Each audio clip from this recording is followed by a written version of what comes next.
The Joe Rogan Experience. I went to a wolf sanctuary this past weekend. Ooh. Not this past weekend. What's today? I went Friday. Yeah, Friday. Yeah. Is that it's nearby? out here. Yeah. It's depressing.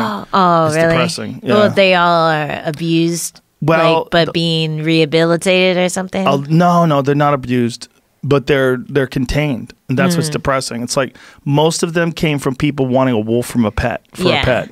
They're like, oh, I'm going to have a wolf. I'll be a badass. And then it just rips your house apart and doesn't listen to you at all. Yeah, and you realize, oh my God, this isn't a dog. Yeah. They're fucking wolves. Like it started off so well when some you're of them a puppy. are so big. Yeah. But to me, what was depressing was, first of all, they neuter them when they get in there. They kind of have to because they don't want them to breed because then they'll create more of the same situation.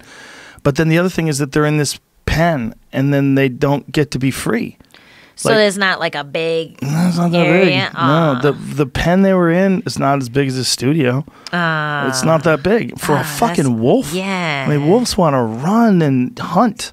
That's what they want to do. They want to hunt. So they never re-released them into the wild or anything? No. I mean, listen to this, though. Listen to them howling.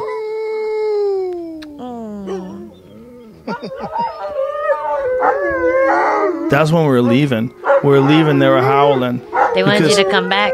Well, we went into the pens. See how little the pens are, though? Yeah. We went into the pens and pet them. Like, these people there are amazing, and they're doing an amazing job. Don't get me wrong. Yeah. I mean, they're keeping these animals alive, and they're feeding them, and they do love them, and they go in there and take care of them and pet them. But to me, it's like, that's a fucking wolf. That wolf should be on a mountain somewhere. It should be chasing down a deer.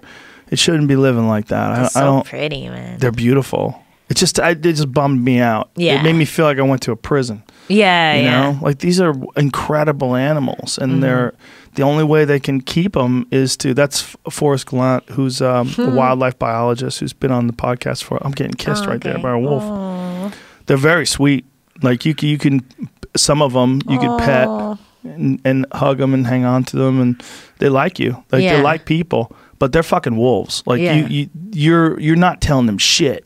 Like, there's no sit, lie down, fuck you. Right. Like, they're wolves. Well, that's good that they have somewhere to, I don't know, I guess, they stay alive. Rescue them from, like, people who would have just, like, put them down themselves. They would have put them down. You know, so. And that is a lot of what they did. They did keep a lot of them from being put down, but I left there feeling really depressed. Isn't that how that, I forget what his name is, but he has a huge Instagram, and he has, like, all the big cats. Oh, yeah. Fuck, what is his name? What is it called?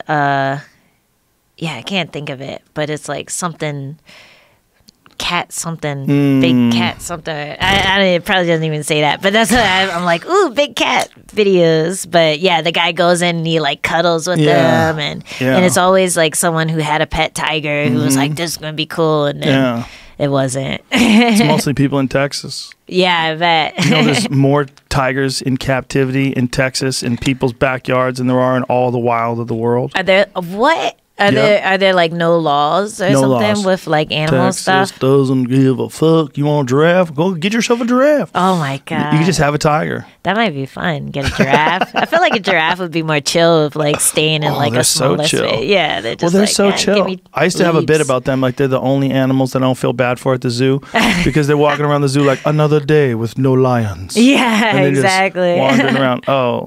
Lions Majestic. Is that just a random account? I was trying to find no, that's not it. But no, it's called Black Jaguar something. Black Jaguar something.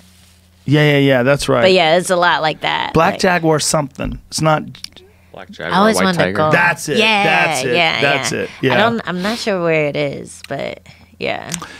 Yeah, that's it. There Black it is. Jaguar, White Tiger. Yeah, he's just cuddling tigers and shit. What? Yeah, tried to he's look in it Mexico? up.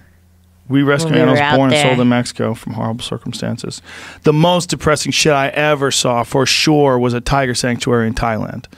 Ooh, it was so depressing because they were all drugged. Because you could take a picture with a tiger, and the tiger's laying there like this, like just like a drug prostitute in a room. Just, poor thing. And people like smiling and taking pictures. And I said, I am not going in that fucking cage. Damn. I'm not taking part of it. Like we thought it was just a tiger sanctuary. They rescue tigers. You go look at tigers. I'm like, it'd be cool for my kids to see some tigers. But then when we got there, I'm like, oh no, these people are getting. And there's a difference because like they have little cubs, and so you go in a room. There's a pen, and these are like little cubs. They're tiny. They're only like a couple of weeks old, or 4 or 5 weeks old. Yeah. Whatever it is, they could be around people. 6 weeks old, and you could play with them. But they're super energetic. They're jumping on you, and they're swatting things. They're playing with each other and rolling around. And then as they get older, it gets to a year or two, and then they stop being natural, and then they're all drugged. So you could be around the littler tigers, and there's a bunch of handlers around, and everybody's real nervous. They keep the tigers away from you, and the tigers they're looking at you, but they're there. They're kind of but they're only like a year old. Then you get to the full-grown tigers, and they're just fucked up. Yeah, they're all drugged. They're all drugged. That's crazy. And I guess that's depressing. that's like my brain never thought of like, oh yeah, they must be drugged in order to be sitting in a room with strangers and not freaking out. Like I never thought about it. You could tell. But yeah, that makes so much sense. If you go into that room and the cage rather and see the tigers, you know right away they're drugged. Yeah. Because they're just laying there like this. Yeah. And that's a nice thing with that black jaguar tiger guy. Like you always see the tigers are like playing with him. Yeah. Like they're like swatting him around like the kittens you're talking about, and like you can see like their claws are like retracted, so like they actually like the guy, but Right, they they're could just having fun. Yeah, they could tear him apart at any point, but they're still like nibbling on him and stuff. It's just like, Fuck dude, that that. guy is crazy. He's like the big cat Steve Irwin, I guess. Yeah. Like, yeah, he's nuts. There's a few of those guys. There's a guy in Texas that does that. No kidding. Yeah, another one in Texas. Of all places, yeah. But he's got a tiger rehabilitation place. It's the same kind of deal. Like wrestles with these tigers and plays with them and shit. And you're like, ooh, this is not going to end well, bro. Did you watch Siegfried and Roy? Yeah. A lot of times they just decide to go tiger on you. Oh my that's a god. wrap. Yeah, and then it's like, bye, tiger. Yeah. Yeah, poor things. Yeah. The wolf thing was a real bummer. I didn't think it was going to bum me out as much, but it bummed me out. I mean, I'm happy that those people are doing it, and then I think what they're doing is amazing. Don't get me wrong, but for me, like just the feeling of being around that thing, like, oh, that thing wants to run.